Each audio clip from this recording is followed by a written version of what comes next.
네, 시청자 여러분 안녕하십니까. 오늘은 매달 한 번씩 찾아오는 충북정치발전연구소 시간으로 함께하도록 하겠습니다. 충북정치발전연구소, 우리 지역의 정치 신인 발굴 프로젝트라고 할 수 있겠습니다. 평소 충북 정치의 뜻을 두고 계신 분들의 충북을 위한 정책과 대안을 발표하고 함께 논의해보는 시간으로 꾸며보도록 하겠습니다. 자, 오늘도 이 시간 함께해 주실 세 분을 여러분께 소개해드리죠. 자, 먼저 김형근 전 한국가스안전공사 사장 나오셨습니다. 도민 여러분 안녕하십니까? 네, 반갑습니다. 자, 제 왼쪽으로 서원대학교 경영학부의 신용환 교수 나오셨습니다. 네, 안녕하세요. 네, 반갑습니다. 네. 자, 마지막으로 이창록 민생당 충북도당 위원장 나오셨네요. 네, 반갑습니다. 네.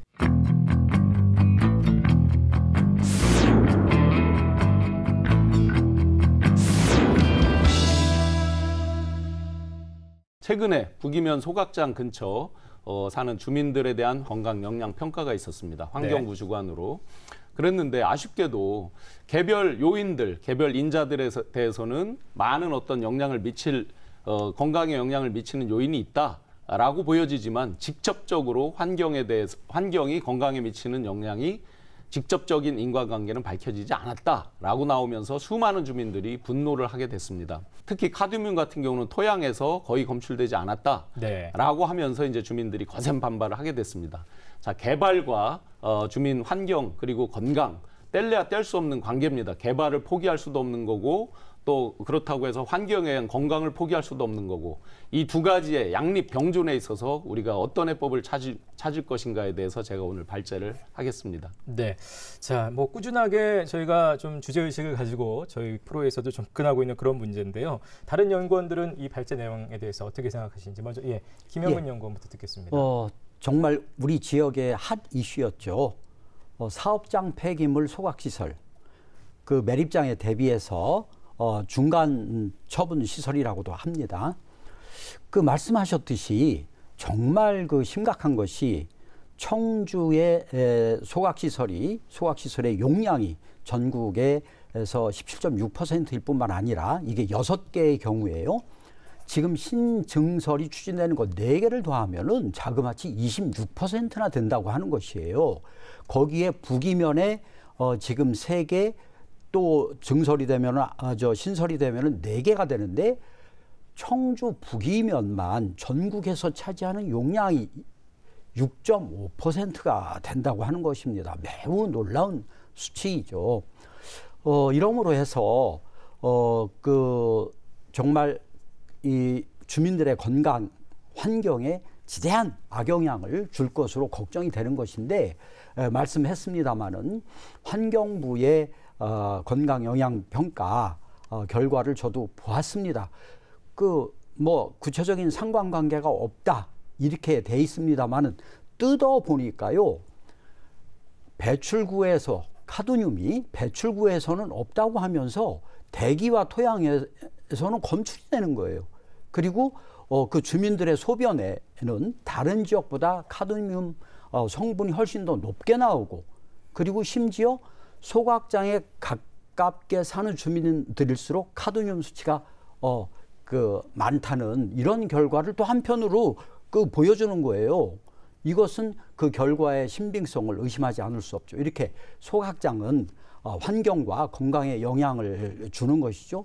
또 하나는 이 소각장이 원래는 긍정적인 측면도 있습니다. 부피를 감소시킴으로 해서 그 매립의 비중을 줄여주고 하는 그리고 오염물질을 좀 감소시킨다고 하는 긍정적 측면이 있음에도 불구하고 그 업자들의 과다 소각이라든가 활성탄 또 과소 사용이라든가 그리고 그 주어진 용량을 넘어서 초과 시설한다든가 하는 이러한 그 사익이 공익을 훼손시킨다고 하는 이런 문제가 크게 있는 것이죠. 예, 일단 함께 의견 좀 같이 하신 것 같고요. 이창록 연구원 의견까지 듣고 더 들어보겠습니다. 현재 그 소각장에 대한 문제로 사실 대두됐던 게 그 마을에 한 60명 정도가 이렇게 암이 10년 내에 있었다고 하는데 그 종류가 보면 되게 다양하더라고요. 간암도 있고 직장암, 그다음에 림프암도 있고 폐암. 그런데 폐암이 차지하는 비율이 한 50% 정도까지 된다고 하면 굉장히 그 심각성에 분명히 누가 봐도 이거 문제가 있구나라고 할 수 있을 건데 보통 그 청주시 입장에서 보면 그거에 대한 부분들을 심각하게 고려하지 않고 어떤 그 소각장에 대한 그 문제들에 대해서 그 기업의 입장에서 좀 많이 대변하는 듯한 느낌을 많이 받았습니다. 그래서 2019년서부터 이 문제들이 대두가 되면서 많은 언론에 좀 나오긴 했었는데요. 지역 주민들이 사실 굉장히 이제 힘든 상황이죠. 이렇게 하는데 이게 사실 우리 그 지역만의 문제가 아니고 전국적인 문제적으로 대두가 되고 있는데 최근에 그 지역 협의체에서 이렇게 또 쓰레기 매립을 하면 소각을 하는 과정에서 차량을 한 5톤 되는 차량 2대 정도 분량을 이렇게 또 차량 2대 정도 되는 건데 그 양을 한번 이렇게 나누어서 보았더니 거의 음식물이 한 200kg 정도 나오고 그거에 따른 페트병이 한 86kg 정도가 나오고 해서 사실 제대로 된 재활용이 안 되고 있는 문제점을 좀 얘기가 나오고 있습니다. 그래서 지금 이런 문제들이 지금 굉장히 심각하게 대두되고 있는 시점에서 계속 지속적으로 어떤 소각장이 지금 계속 더 늘어난다라는 그 얘기들이 나오면서 그 지역의 어떤 불안감이 더 이제 조성이 되고 있는데요. 네. 뭐 5km 그 내에 또 한 4곳이 설치가 될 예정이라고까지 얘기 나오니까 그 심각함이 더 대두되고 있습니다. 그렇습니다. 네. 자, 일단 뭐 두 분 다 우려의 목소리는 같으신데 그럼 뭐 일단 이 지어진 소각장 또 지어질 소각장을 그냥 마냥 줄여야 될 것이냐 그 이후에 여러 가지 또 질문들이 좀 나올 수 있을 것 맞습니다. 같거든요. 예. 일단 그 대조군 이 각종 이제 테스트를 할 때 대조군인 그 보은군이나 미원면 이쪽에 이제 거주하는 분들하고 비교했을 때도 각 그 유해 물질별로 어떤 건 2배, 어떤 거는 5.7배까지도 이렇게 나오고 있고. 그런 상태에서도 이게 직접적인 지역민들에게 미치는 영향에 대해서는 정확히 표현하면 알 수 없다죠. 알 수 없다. 없다가 네. 아니라 알 수 없다. 그러다 보니까 이제 술은 먹었는데 음주운전은 아니다라고 하는 거냐라고 하면서 이제 지역민들이 아주 격하게 반발을 하고 있습니다. 네. 이게 미치는 영향을 나중에 지역민들로 보면 이게 유해성에 대해서 인과관계가 입증이 되고 그 확정적으로 입증이 되면 지역민들 그 건강, 각종 암 환자에 대한 치료 지원이나 이런 것들을 국비로 할 수 있는 근거가 있습니다. 이런 아주 직접적인 뭐 반드시 돈의 문제로 주민들이 반발할 리가 없죠. 삶의 질에 대한 문제이기 때문에 전북의 익산의 그 장전마을 이런 것도 결국에 보면 흐지부지 또 가잖아요. 이런 것까지 이제 선례들을 보면서 강하게 반발하는 건 당연히 이해가 됩니다. 청주시나 기존의 이제 관계 당국들이 아쉬운 점을 한번 보면 애초부터 이게 세수 차원에서 청원 군 시절에 국토의 중앙에 위치해 있고 전국에서 집화되는 거리나 물류 비용이나 이런 것들이 낮기 때문에 많이 위치했던 것. 그다음에 네. 그 당시는 청원 군 지역에 이제 산악 지역이나 이런 쪽에 많이 이렇게 공장을 위치한 것. 그 당시로는 이해할 수 있겠습니다. 아마 환경의 유해성이나 이런 것들에 대해서 그 당시는 인식이 부족했겠죠.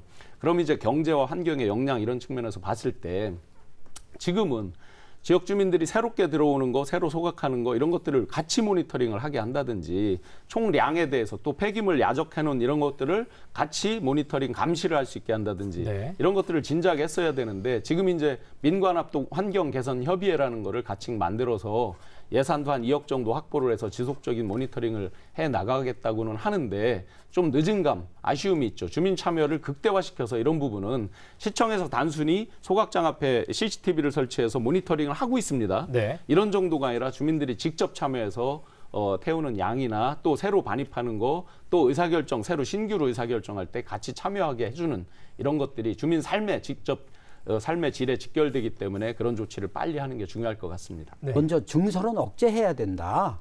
100톤 미만에 대해서 환경 영향 평가를 하고 도시계획 시설 결정할 때 꼭 포함을 시켜야 된다. 그리고 이 소각장에 대한 권역별 총량 제도를 시행해야 된다. 이러므로 해서 지금 이 사업장 폐기물의 발생으로 치면은 서울, 경기, 충남이 42%입니다. 그런데 이들의 처리량은 전국의 하위 수준이에요. 우리 지역에서 다른 지역 수도권의 모든 지금 소각장 사업장 폐기물을 대행해주고 있는 꼴이에요. 두 번째는 개입에는 이 운영에는 적극 개입해야 된다고 보는 거예요. 뭐냐면 TMS 굴뚝 자동 측정 시스템인데 예. TMS로는 다이옥신을 측정을 못합니다. 일정 기간 다이옥신을 검사할 수 있도록 특단의 대책을 세워야 되겠고 검사 주체요. 검사 대행기관이 아이러니하게도 정말 웃기게도 그 사업자들이 소각장 사업자들이 예. 참여하는 조합에서 그 맡고 있는 거예요. 그 공공기관에서 할 수 있도록 강화하고요. 세 번째로는 저는 이 사업장 폐기물의 소각 주체를 공공기관이 지자체가 적극적으로 검토할 때가 됐다고 봅니다. 이 시설 자체를 만들고 운영하는 것을 공공에 맡기는 것 매우 그 강력한 제도입니다만은 이것을 법 제도상으로 검토해야 될 때가 왔다고 보고요. 마지막으로 우리 그 신용환 연구원께서 그런 문제의식이 있다고 보는데 원인 제공자, 기업이죠. 네네. 사업장 폐기물이니까 원인 제공자의 책임을 제고해서 원인 제공자가 애시당초부터 폐기물을 조금만 배출할 수 있도록 책임을 강화하는 것, 뭐 근본적인 대책이 될 수 예. 있다고 봅니다. 그리고 다이옥신 같은 경우도 보면 뭐 5배 이상 뭐 배출도 하기도 하고 뭐 아니면은 그 소각 그 용량이 1,300톤 이상으로 배출하면서 적발이 돼서 또 벌금 물기도 했는데 사실 이런 그 정확한 그 전문적인 그런 그 기관에서 아니면은 국민 참여에 의해서 좀 그런 상황을 24시간 모니터링할 수 있는 그런 부분이 분명히 필요하다고 생각합니다. 그 서울의 경우 같은 경우는 소각장 인근 그 주민건강 모니터링이 시행이 된다고 하는데 아직 저희 지역에는 아직 그 시행이 없다고 하거든요. 그래서 대기 그 오염에 대한 뭐 어떤 부분에 대해서 저희 그 지자체 내에서 어떤 대기 오염에 대한 그런 규제에 대한 부분들도 한번 만들어 보는 것도 예. 좋은 방안인 것 같고요. 그 뭐 최근에도 또 얘기되는 부분들이 그 사실 이 주민들에 대한 보상 부분인데 그 워낙에나 그 환경부에서 소각장에 대한 부분에 대한 검토가 아직 완벽하게 좀 이루어지지 않고 있고 그게 이제 그 역학적인 관계에 의해서 주민들의 그 직접적인 피해가 얼마나 됐는지를 정확하게 나오지 않다 보니까 주민들의 그에 대한 사후의 피해들도 굉장히 좀 많이 있는 것 같습니다. 그래서 그런 부분들도 사실 예. 어떻게 대처를 하고 그 주민들에 대해서 어떤 식으로 앞으로 어떤 그 보상을 해줘야 할 것인지 그런 부분도 명확히 검토해야 할 것입니다. 예, 지금 뭐 나왔던 얘기들이 사실은 이런 관련된 토론에서 꾸준히 나왔던 얘기들인데 네. 결국은 이런 것들이 시행이 잘 돼야 될 텐데요. 네. 마무리 발언 부탁드리겠습니다. 예. 네, 현재 일반 기업들은 ESG 경영이라는 게 아주 일반화되어 있습니다. 첫 번째가 E가 environment, 환경이죠. 기업 윤리 경영 측면에 첫 번째가 지금 환경으로 다가오고 있습니다. 두산 페놀 사건을 기억하실 겁니다. 1991년에 낙동강에 유해물질을 배출하면서 그 그룹이 가지고 있었던 유명한 맥주 그 이미지도 실추가 되고 그 이미지를 만회하기 위해서 약 10여 년 동안에 엄청난 광고비를 쏟아부고 힘들었던 기업들, 또 미국의 알코아라는 세계 시가총액 1위 알루미늄 제조회사가 오폐수를 방류하면서 급전직하 추락했던 일들, 많은 것들을 기억할 겁니다. 청주시도 220여 개 지자체와 함께 기후변화 비상선언을 같이 했습니다. 그런데 정작 우리 청주에서 예를 들어 지난번에 산단도 다뤘지만 산단, 요즘 스마트 그린 산단이라든지 뉴딜, 그린 뉴딜 이런 부분에서 그린 뉴딜 산단이라든지 이런 것들이 많이 전국적으로 생기고 있는데 네. 아직 우리 충북 청주에서 그런 산단이 생긴다는 게 거의 들어본 바가 없습니다. 그래서 앞으로는 전체적으로 기업들 그리고 충북도나 청주시 그리고 우리 주민들 모두 환경에 대한 중요성 그 어느 한 주체만이 해결할 수 있는 일도 아닙니다. 다 같이 힘을 합쳐서 이런 세계적인 그런 추세에 맞춰서 환경에 대해서 경각심을 더 갖고 집중해주면 좋겠습니다. 네.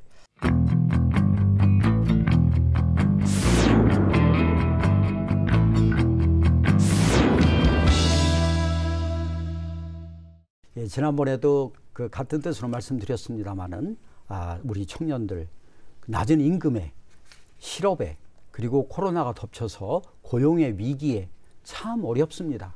그중에서도 이번에는 일자리입니다. 청년들이 취업을 해야 결혼도 할 수 있고 주거도 가질 수 있고 그다음에 출산도 할 수 있는 선순환 구조가 생기는 것이죠. 더 이상 강조할 필요가 없습니다. 저는 이 일자리 문제를 크게 세 가지 더 나누면 5가지로 보고 있습니다. 먼저 역량 개발이 중요하죠. 우리나라가 IT 강국이어서 향후 10년 동안 IT 분야에서 60만 개의 일자리가 창출된다고 합니다. IT 쪽에 대한 소양, 능력을 배양시켜야 되죠. 두 번째는 청년이 일하기 좋은 일터를 만들어야 돼요. 청년 친화적 일터죠. 일자리죠. 일자리가 좋아야 들어가 있는 청년들이 안 나옵니다. 그리고 중소기업이라 하더라도 들어가게 되겠죠. 그리고 세 번째는 역시 일자리 창출에서도 제가 세 가지 대안을 제시하고자 합니다. 이런 관점에서 청주시의 청년 정책을 보았습니다. 총 32건의 일자리 정책을 계획하고 있는데 좋은 점을 먼저 본다면은 이 중에서 창업 지원 사업이 8건이에요. 창업이 곧 일자리와 연계된다고 하는 인식을 갖고 있어요. 좋다고 봅니다. 또 하나는 역량 개발 사업이 총 17건이나 돼요. 굉장히 많죠. 네. 이거 역시 역량을 개발하고 직업 교육을 해야 이것이 일자리에 기반이 된다고 하는 그런 정책으로서 긍정적으로 보고 있습니다. 긍정적인 면까지만 일단 얘기를 해주셨는데요. 예, 다른 두 분 어떻게 생각하시나요? 네, 지금 청년 일자리에 대해서 이제 말씀을 주셨는데 왜 우리가 충북, 특히 청주 청년 일자리에 관심을 집중해야 되는지에 대해서 한번 조금 더 제가 보완하고 한번 말씀드려 보겠습니다. 예. 충북 86만 인구 가운데서 25만이 청년입니다. 충북의 청주시의 청년 조례를 보면 청년이라고 개념 규정한 게 19세에서 39세를 대상으로 조례를 만들었습니다. 그 청년들이 약 25만 명 정도 있기 때문에, 그리고 충북 전체 인구에서 청년이 차지하는 인구도 역시 53%나 되기 때문에, 청주 청년이 차지하는 게 53%나 되기 때문에 굉장히 중요성이 큽니다. 특히나 청주 굉장히 젊은 도시입니다. 충북 전체 평균 연령이 작년 말 기준으로 44세입니다. 만으로. 청주가 41세입니다. 평균으로. 그러다 보니까 굉장히 젊은 도시, 전국적으로도 세종시 빼놓고 둘째가라면 서로 할 정도로 젊은 도시입니다. 젊다 보니까 흥덕구 같은 경우 산업단지 젊은 청년들이 많이 삽니다. 1인 가구가 불과 3년 전 이때만 해도 1인 가구가 28%였습니다. 청주 흥덕구의 1인 가구가 41%에 이르고 있습니다. 이렇게 이제 청주에서는 또 특히 충북에서 청년 부분에 대해서 집중을 해야 된다. 근데 이 부분에서 이제 코로나19가 장기화되면서 좀 전에 말씀해 주신 정책에 가기에 앞서서 아쉬운 것들이 한두 가지 있습니다. 네. 첫 번째로는 이번 코로나가 이렇게 지속되면서 맨 먼저 해고가 되거나 일자리를 얻지 못하는 게 청소년들 알바, 인턴하는 부분입니다. 대부분 외식업, 자영업, 소상공인들 위주로 이제 그런 알바, 인턴이 이루어졌고, 대한민국 청년들의 33%가 비정규직으로 첫 번째 입직을 합니다. 직업을 갖다 보니까 그만큼 이런 외적인 변동 사항이 클 때 맨 먼저 타격을 받는 거죠. 고용을 안 하고 고용됐던 사람들도 먼저 잘리게 되고, 이런 이제 고통. 또 한 가지, 두 번째는 남성 고용률은 72%인데 여성은 54%밖에 되지 않습니다. 약 20% 가까이 차이가 납니다. 그러니까 여성 청년들에 대한 배려, 이런 부분들이 정책에 좀 더 심도 있게 반영돼야 된다. 일단 객관적인 현황을 놓고 정책이 맞춤형으로 돼야 된다라고 강조하겠습니다. 네, 이창룡 연구원은 발제에 대해서 어떻게 생각하시나요? 예, 그 청년들의 실업은 사실 뭐 워낙 주변에 보면 뭐 3포다, 5포다, 7포다, 뭐 심지어는 완포까지 또 얘기가 나오고 있습니다. 30살이 넘었는데 부모님이 계신 그 집에서 아무것도 안 하고 지내는 그런 그 청년들도 있을 만큼 좀 심각하긴 한데, 그 저는 이제 창업에 대한 부분으로도 한번 얘기를 해보고 싶습니다. 그 요새 이제 계속 1인이라고 하는 창업, 이런 부분들이 많이 강조가 되고 있거든요. 그럼 1인이 창업을 할 수 있는 그런 거를 우리 지역에서, 지자체에서 어떻게 만들어주냐에 따라서 또 그것도 하나의 또 청년들이 또 어떤 실업률 내지는 뭐 창업률에 대한 부분이 이제 더 발달해 줄 수 있는 건 부분이라 생각하는데, 우리 청년들이 그 창업을 하고, 그리고 또 그러니까 어느 기업에서 일을 함에 있어서 기본적으로 보통 이제 대학교를 졸업을 하면서 보통 대학교 학자금에 대한 대출을 보통 껴안게 됩니다. 그러니까 처음 스타트 자체가 마이너스의 시작이 되다 보니 그런 거에 대한 압박감이 많이 심각하고요. 그래서 그런 부분들도 같이 해소하면서 또 그리고 지역에서 이제 어떤 기본적인 기본 소득, 기본 급여에 대한 부분들을 충북이 많이 좀 임금이 낮은 편입니다. 그래서 대부분 많은 청년들이 좀 서울 쪽이나 경기권으로 많이 올라가는데 네. 그런 부분을 해소할 수 있는 방법도 좀 고안해야 될 것 같습니다. 네. 네. 그 청주시 청년 정책 시행 계획인데요. 21년도 거기에 나타난 일자리 정책을 보면은 그 건수에 있어서 작년보다 오히려 한 건이 줄었습니다. 그리고 예산은 73억이나 줄었어요. 이거는 더더욱이 코로나가 계속되는 이 고용 위기 상황에서 좀 너무 소극적이거나 퇴행적인 것 아닌가 하는 생각을 갖지 않을 수 없죠. 그리고 신규 사업도 일자리 부분은 딱 하나, 그 다음에 역량 개발 부분에서 3개 정도에 그치고 있습니다. 더 놀라운 것은 공공 일자리 창출 사업이 딱 하나라고 하는 것이에요. 그것도 우리가 익히 하는 전통적인 행정정보화 이래에 청년들 그 시에서 하는 행정정보화 업무에 투입하는 이런 정도로 그치고 있다고 하는 점에서 그 창의성과 적극성에 큰 문제를 발견할 수 있습니다. 좋은 말씀 해주셨는데요. 여성 청년 취업률과 남성 청년 취업률이 약 20% 가까이 차이가 나는 부분 매우 좋은 지적이고 이거 역시 보완이 돼야 되겠죠. 말씀하신 창업 부분 포함해서 이제 제가 일자리 대안으로 들어가서 좀 말씀을 드리면 네. 먼저 역량 개발인데요. 아까 역량 개발의 필요성에 대해서는 말씀드렸습니다. 전략산업 맞춤형 인재 양성이 필요하다고 봅니다. 우리 지역에 전략산업이 있죠. 예, 그 바이오 헬스, 또 태양광, 그리고 유기농 뭐 이런 것들이 대표적입니다. 전략산업 직업교육은 이제까지 있었습니다만은 전략산업에 포함된 기업들의 수요에 맞춰서 하는 인재 양성은 부족했다는 이야기예요.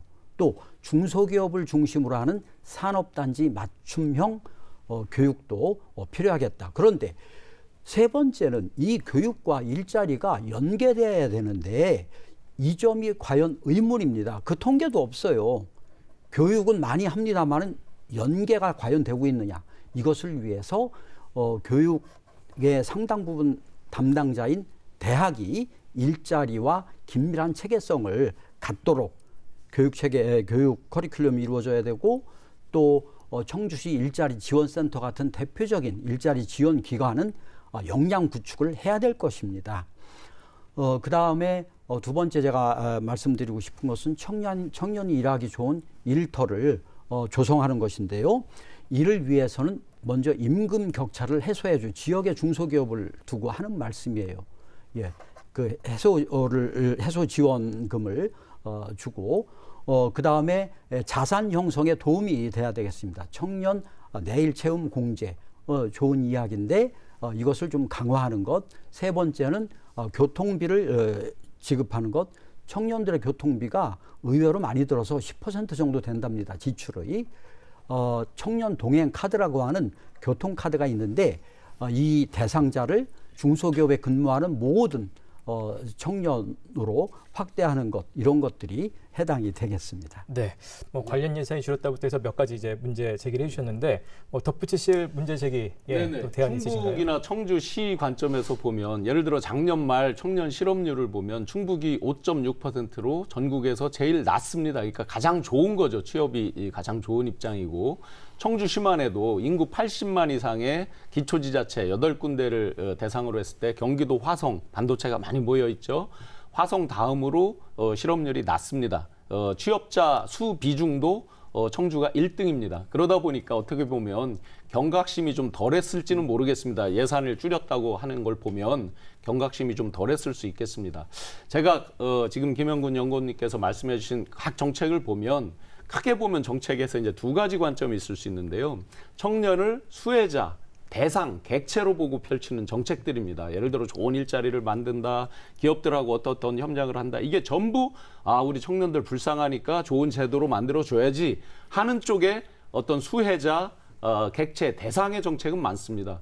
그런데 그보다 더 중요한 건 우리 청년 스스로 주체가 되는 부분, 능력을 개발하거나 향후에 어떤 직업 진로에 대한 개념을 다시 바꾼다거나 없어질 직업, 새로 생길 직업, 뜨는 직업 이런 것들에 대한 관점 변화, 또 그에 대한 맞춤형 교육, 인재 양성 이런 청년을 주체로 삼는 부분에 대한 예산이나 지원들이 굉장히 약하다는 거죠. 근데 앞으로 미래형에서는 기존의 고정관념으로 갖고 있었던 직업들의 일자리가 상당수 없어집니다. 네. 그렇게 본다 그러면 앞쪽에 제가 말씀드린 청년을 주체로 삼는 불쌍하니까 도와야제가 아니라 너희들이 미래 충북 청주의 주인공이다 라고 하는 관점에서 인재 양성 관점으로 보는 이 부분에 더 집중 투하해 주시기를 당부드리고 싶습니다. 네, 이창롱 연구원. 네. 예, 청년 일자리에 대한 부분들은 사실 가장 각각 쉽게 얘기했을 땐 그대들이 좋아하는 일들을 하게끔 하는 게 가장 좋겠죠. 그러면 그거에 대한 부분을 사실 교육적으로 좀 말씀을 드려보고 싶습니다. 교육에서 어렸을 때부터 어떻게 교육을 하느냐에 따라서 많이 좌우가 될 것 같은데 본인이 이제 요새는 뭐 하나만 잘해도 괜찮다. 뭐 예를 들어서 유튜버가 뭐 우리 학생들의 꿈이기도 하고 뭐 이렇게 얘기를 하는데 어떤 우리가 어려서부터 공부를 잘해야지만 나중에 성공한다라는 그 개념보다는 좀 더 이제 학생들에게 어떤 본인이 생각하는 아주 조그만 꿈 그리고 자기의 어떤 재능 이런 부분을 살릴 수 있는 교육 이런 걸로 좀 약간 진보를 해 나가야 되지 않을까라는 생각을 좀 해보고요. 그렇게 창의적으로 이제 나가는 데 있어서 그 우리 사실 뭐 저번에도 한 말씀을 좀 드렸습니다만.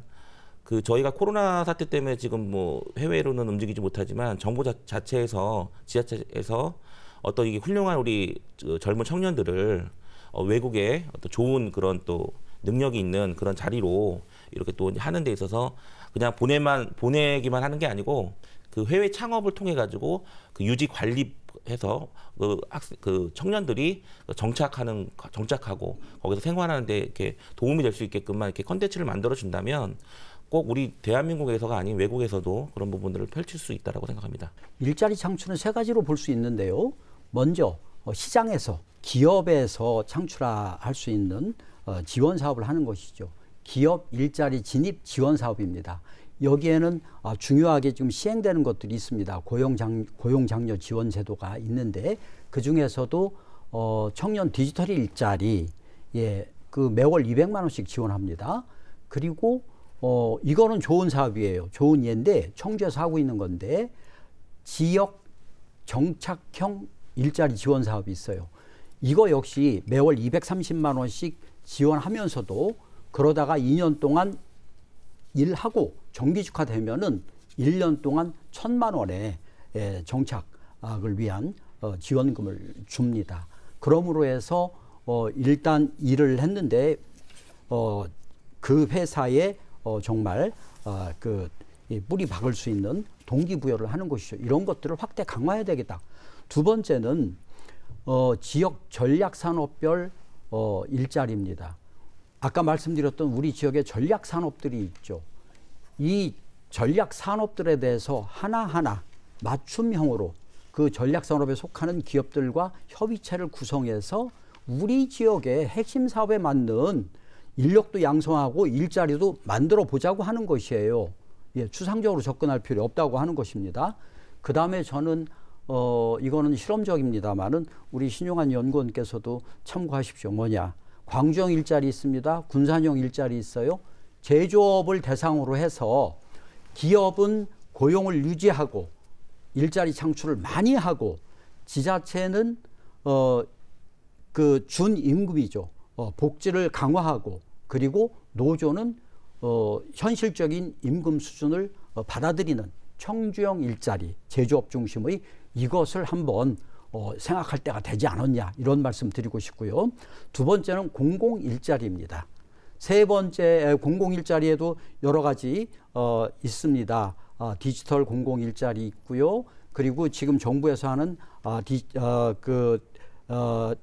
디지털 뉴딜 그다음에 그린 뉴딜과 관련한 공공 일자리가 있겠습니다. 세 번째는 창업 생태계 구축을 지원하는 것인데 이것을 위해서는 창업이 잘 될 수 있는 환경을 만들어주고 두 번째는 이 창업자들의 네트워크를 구성하도록 지원하는 것들 이러한 일자리 창출 사업이 보다 더 적극적으로 됐으면 좋겠다. 긴장감을 가지고 했으면 좋겠다. 창의적으로 했으면 좋겠다. 이런 말씀을 드리고 싶습니다.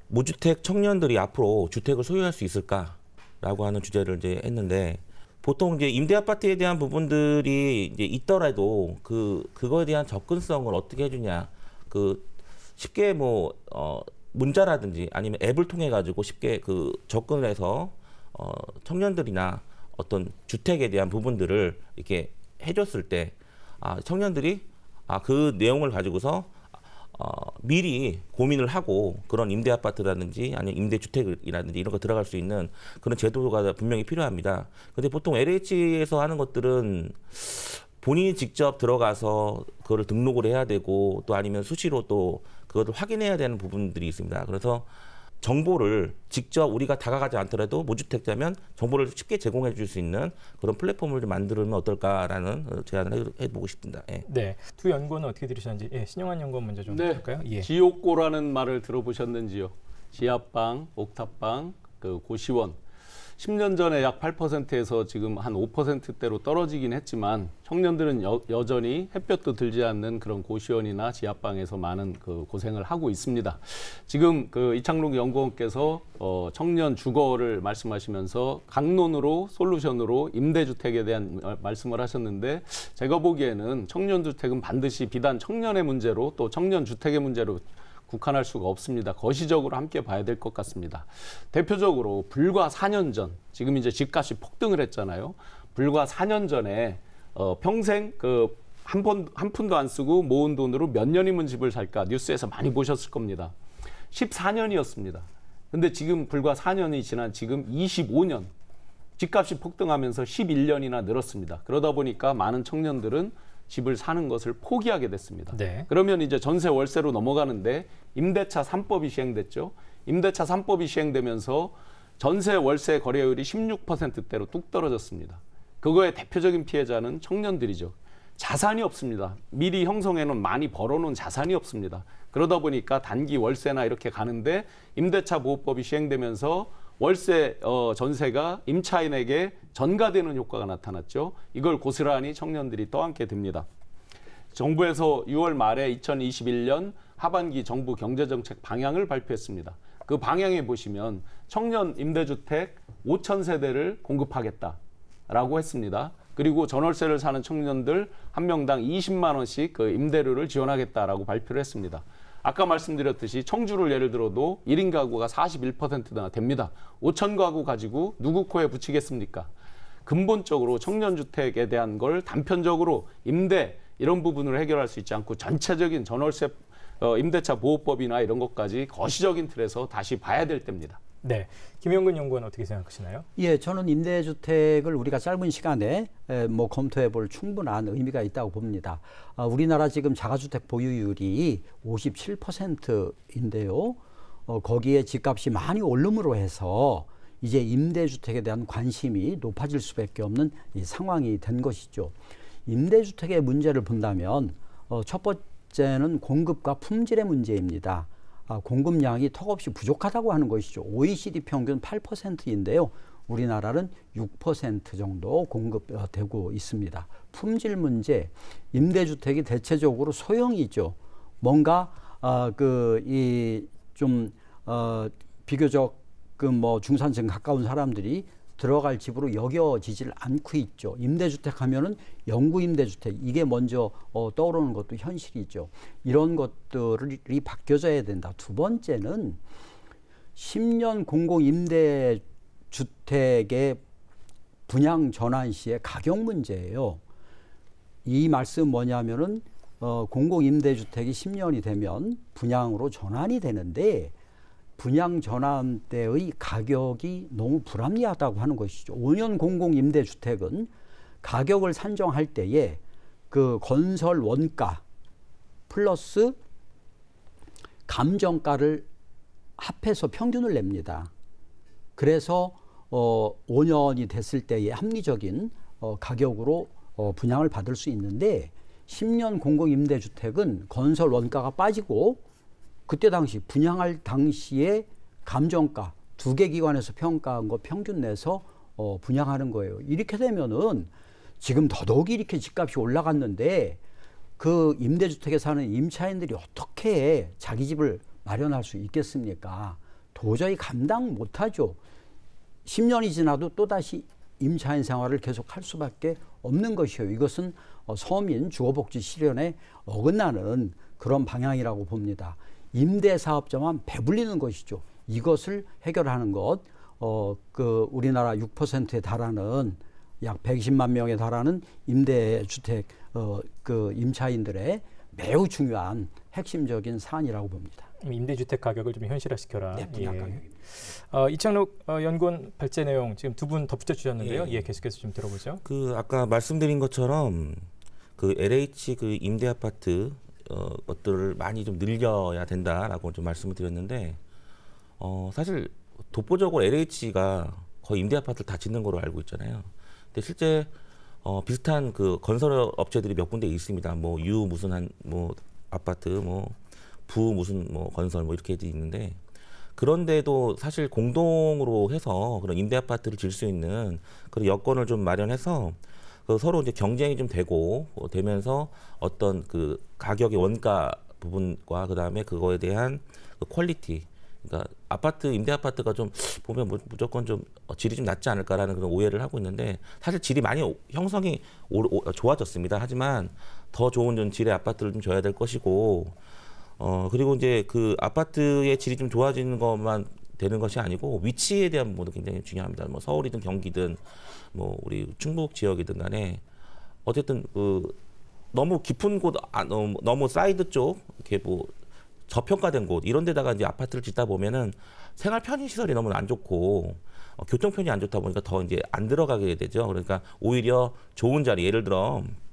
저희가 뭐 그린벨트라든지 뭐 절대농지라든지 뭐 아니면 임야라든지 이런 부분들까지 또 해서 접근성이 좀 좋은 위치에다가 이렇게 아파트를 형성을 하는데 그 형성하는 것 자체가 어쨌든 경쟁에 의해서 좀 LH만 국한하지 않는 다른 이제 건설에 같이 참여할 수 있는 그런 부분들을 좀 마련하고 그렇게 마련함에 있어서 아무래도 임대 아파트가 많이 들어서게 되면 좋은 위치에 들어서게 되면 상대적으로 그 주변에 있는 아파트 가격이 자연스럽게 떨어지지 않을까라는 생각을 합니다. 그래서 이게 단지 그냥 몇 개 이제 군락이라든지 택지개발 지역만 이렇게 몇 개 해서 되는 건 아니고요. 전국적으로 해야 될 부분이고 그런 비용을 어떻게 마련하느냐. 뭐 비용에 대한 부분은 사실 임대료 받는 부분에 대한 것도 있기 때문에 뭐 국채를 발행한다든지 뭐 그런 뭐 비용 어떤 일부 투자를 받는다든지 해서 그런 걸로 해결을 할 수 있는 방법도 있을 것이고 그리고 임대 아파트에 대한 부분들이 이렇게 많이 형성이 되고 하다 보면 자연스럽게 주변 집값도 떨어질 거라 생각을 합니다. 그래서 그런 부분들이 있는데 이제 문제점은 그 임대 아파트가 많이 형성이 되고 하다 보니까 뭐 충북 청주 같은 경우도 이제 몇 군데 아파트에서 임대 아파트가 줄비어 있는 그런 데에서 이제 그 약간의 어떤 임대 아파트와 민영 아파트 그 주민 간에 고민이 좀 생기더라고요. 그러니까 아이들에 대한 부분들이 학교 이런 부분들이 생겼는데 그런 부분도 좀 과제가 좀 될 수도 있다고는 생각합니다. 그래서 아예 임대 아파트만 형성된 택지 개발을 하고 그렇게 좀 형성된 부위에서 어떤 이익에 대한 부분은 이제 택지 개발에 대한 상업용지라든지 이런 걸로 좀 환원하는 방법 이런 것도 좀 제안해 보고 싶고요. 그리고 보증금과 임대에 대한 부분을 워낙에나 한번 정해지면 뭐 1년이고 2년이고 가는데 좀 임대인에 대해서 탄력적으로 보증금이 좀 어느 정도 생기면 보증금을 높이고 월세를 낮추고 아니면 보증금을 좀 부족하면 보증금 낮추고 월세를 좀 높이는 식으로 해서 사는 데 있어서 어떤 보증금에 대한 부담을 좀 줄이는 방법 이런 것도 굉장히 좋은 안이라고 생각을 합니다. 예. 네, 덧붙이실 의견들 있으실까요? 예. 네, 지금 이제 이창록 연구원께서 청년 주거의 대안으로 이제 임대 아파트를 예. 말씀을 주셨는데 결국 임대 아파트에 청년들이 과연 선호해서 들어갈 거냐의 근본적인 부분을 보면 사회적 낙인 효과죠. 지금 설명 주셨지만 기존의 분양형 좋은 아파트들 그 사이에 임대 아파트 거기에서 수많은 분쟁, 심지어 담까지 쳐서 우리 청주에서도 대표적으로 최근에 분양하고 있는 지역에 대한 뉴스들이, 그 분쟁에 대한 뉴스들이 나와 있습니다. 이런 사회적 낙인 효과 때문에 청년들이 많이 가지를 않고 있습니다. 그러다 보니까 임대 아파트만 전용으로 지은 단지, 이런 것들을 지금 이창록 연구원께서 말씀하셨는데, 저는 외국 사례 몇 가지만 한번 대표적인 사례 우리가 꼭 참고하고 본따서 좀 발전시켰으면 좋겠다는 사례 한두 가지만 들어보겠습니다. 네덜란드의 사회주택이라고 있습니다. 주택조합에서 민관 또 민이 민 스스로 하는 그런 조합들을 결성해서 도심 한복판에 사회주택을 짓습니다. 네덜란드 전체의 31%가 사회주택입니다. 최소 임대료만 내고 삽니다. 그런데 왜 암스테르담 같은 경우는 40%가 넘습니다. 왜 이걸 사람들이 선호하느냐? 문화시설, 문화예술, 체육 모든 것들이 다 잘 갖춰져 있고 똑같습니다. 외부에서 봤을 때 저게 임대주택이구나 아니구나 차이가 전혀 없습니다. 그러다 보니까 모든 사람들이 가장 최소 비용으로 내고 보증금 자체가 없는 주택이거든요. 그러니까 언제든지 사고 살다가 또 빠질 수도 있고, 그래서 청년들이 전혀 그런 것들에 대해서 거리낌이 없습니다. 그래서 네덜란드 사회주택 모델을 우리 주택조합들이 많이 결성돼서 하잖아요. 이런 부분들 참고해 볼 만하고요. 특히 이제 청년주택으로 보면 청년들은 다운타운 한복판에 있기를 원합니다. 친구들도 만나고 뭐 각종 오락, 유흥 여러 가지 복합적으로 공부만 하는 게 아니잖아요. 근데 지금 공급되는 행복주택이나 청년 전세, 임대주택 이런 것들을 보면 시 외곽에 있는 경우가 많아요. 수도권에서 보시면. 그래서 이제 많이 청년주택으로 거론되는 게, 예를 들어서 지하철 역사 같은 데가 크잖아요. 외곽에. 그런 위에다가 필로티로 띄워서 위에다 짓겠다, 이런 이제 대안들도 나오지 않습니까? 런던 한복판에 보면 더 컬렉티브라고 청년들이 집합적으로 모여 사는 최고급 호텔 같은 주택들이 지금 대유행을 하고 있습니다. 대규모 자산운용 회사들이 펀드레이징을 해서 투자를 해서 청년 전용 주택으로 짓습니다. 대한민국에도 있습니다. 제가 지난주에 신설동, 서울 신설동에 있는 M자 들어가는 그런 청년 전용 주택을 가봤습니다. LH에서는 지금 아남생활이라고 하는 청년 전원주택을 지금 임대를 하고 있습니다. 보증금 1,000만 원에 월세 30만 원에서 40만 원 수준으로 하고 있습니다. 굉장히 좋습니다. 신설동에 있는 주택 같은 경우는 지하는 전체가 커피숍처럼 또 고시원처럼 돼 있고, 유튜브 찍는 스튜디오, 개인 필라테스 할 수 있는 공간, 이런 것들이 다 완비돼 있고, 2개 층마다 키친이 다 부엌이 다 완비돼 있습니다. LH에서 하는 것도 비슷합니다. 청년들 시내를 좋아한다, 그리고 굉장히 첨단 시설 잘 갖춰진 걸 좋아한다, 이런 어떤 진짜 청년들이 원하는 그 수요를 최대한 반영해서 임대주택도 설계하고 해야지. 마지막으로 하나만 더 말씀드리겠습니다. 중국의 중관촌이라고 있습니다. 청년 창업단지입니다. 거기에 보시면 당신할 때 U 플러스라고 하는 청년 창업, 주거, 문화가 복합된 주거 단지가 있습니다. 즉 거기서 숙식을 하면서 창업 공간입니다. 창업 오피스, 밑에 영화관까지 다 완비돼 있고 창업 프레젠테이션 할 수 있는 공간까지 다 완비돼 있습니다. 이런 것들이 대한민국에서 이제 모델로 삼아서 많이 들여야 될 것 같습니다. 네, 김영근 연구원, 덧붙이실 의견 있으시면. 그 좋은 말씀 했습니다마는 우리나라도 임대주택 좋습니다. 제가 일전에 청주 동남지구에 있는 임대 아파트에 가봤어요. 60제곱미터인데 놀랬습니다. 뭐 서울에 아주 고급 아파트하고 다를 바가 없어요. 2-3가구가 사는데 엘리베이터가 2개가 올라갑니다.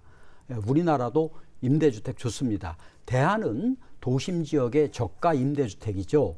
그것을 위해서는 역시 공급을 늘려야 되는데, 이 공급을 늘리기 위해서 목표치를 한 9%로 잡아보고, OECD가 8%라고 하니까요, 매년 15만 원씩 앞으로 5년 동안 획기적으로 집중적으로 노력할 필요가 있다. 근데 이렇게 되려면은 재원과 그다음에 부지 문제가 있는데요. 따라서 임대주택 문제는 부분적인 것이 아니라 종합적인 주택 정책의 일환으로 다루어져야 되는데, 재원과 부지를 어떻게 할 것인가.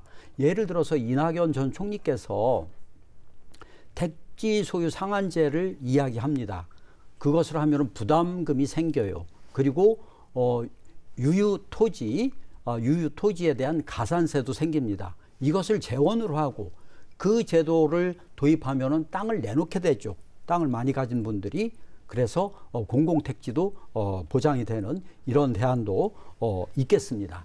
임대주택의 가격을 더 낮추는 거, 공공택지에 짓고 그리고 공공택지 원가대로 짓고 건축비도 도급가로 하면은 지금보다 반값에 가까운 임대주택을 공급할 수 있다고 하는 제안이 있어요. 이것도 충분히 검토해 볼 법하다. 제가 마지막으로 강조하고 싶은 것은 10년 임대의 공공임대주택의 분양 전환 시 가격 문제인데 이것도 5년 임대주택처럼 분양가 산정을 할 때에 건설 원가와 이 감정가를 합한 평균 가격으로 하든가 분양가 상한제를 적용하든가 해서 정말 이 10년 임대주택의 분양가 문제에 대한 발전된 그리고 개선된 방안이 반드시 필요하다. 이것을 강조드리고 싶습니다. 재미있는 사례로 코로나로 인해서 호주 시드니 같은 경우는 그 소유주와 세입자가 반대가 됐다고 합니다. 워낙에나 이제 코로나 때문에 렌트를 하는 수요들이 적다 보니까 지금은 뭐 세입자가 부르는 게 값이다 뭐라고도 표현을 하던데요. 뭐든지 보면 그러니까 수요와 공급에 대한 부분인 것 같습니다. 그래서 이제 아까 말씀드린 것처럼 임대 아파트를 효율적으로 많이 늘리는데 거기에서 가장 중요한 거는 아까 우리 신용환 연구원님께서 말씀하신 것처럼 정말 교통편이 좋은 그 밀집 지역에 뭐 그런 쪽에 이용해서 뭐 리모델링을 하든지 해서 청년들이 그 조그만 어떤 그 공간을 이용해서 쓸 수 있게끔 하는 부분들 이런 것도 굉장히 중요할 것 같고요. 그 소유에 대한 집 아까 이제 말씀하신 것 들어보면 보통 5년 단위로 해가지고 임대해서 분양으로 전환되는 아파트들이 좀 많이 있었었고요. 최근에 보면은 50년 장기 임대 아파트들이 있는데 소유에 대한 부분을 장기적으로 이제 한 주택에서 임대 아파트에서 오래 살면 한 20년 정도 살았다 하면 그때 뭐 분양을 원가에 해준다 이렇게 하면 좀 어떨까라는 좀 생각을 해보는 건데 어디까지나 제한입니다만 그 너무나 단기적으로 분양이 전환이 되면 그게 투기 수요가 좀 많이 발생될 거라는 좀 우려가 있고요. 그래서 장기적으로 좀 이용했을 때 그런 혜택을 그렇죠. 좀 주는 것도 그러니까 소유에 대한 부분은 이제 본인 선택 사항이겠죠. 임대를 계속 하느냐 아니면 소유를 하느냐. 그래서 그런 부분으로 해소하면 좋겠다고 말씀을 좀 드리고 싶습니다. 네. 자, 오늘 함께해 주신 세 분 감사드리겠습니다. 고맙습니다. 네. 예, 수고하셨습니다. 충북정치발전연구소 평소에 정치에 뜻을 두고 계신 분들, 정책과 정책 철학, 소신들을 펼칠 수 있는 기회를 열어드리고 있습니다. 많은 분들의 참여, 관심 부탁드리겠습니다. 충북정치발전연구소 오늘 순서는 여기서 마치겠습니다. 시청해주신 여러분 고맙습니다.